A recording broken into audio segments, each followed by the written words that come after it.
mialaza mamu kwa yala nozapo ale kufekiza mamuntenye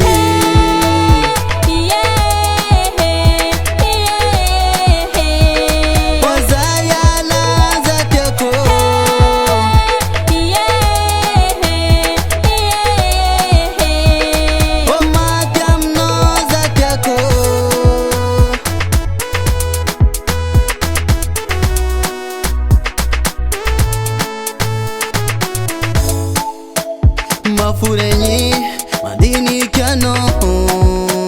tisatya satsimananga keyatsarano zotivuni nyamnaka karamapala eza madini kyano zo saldo simatibo eko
Zay afrabako aminakaty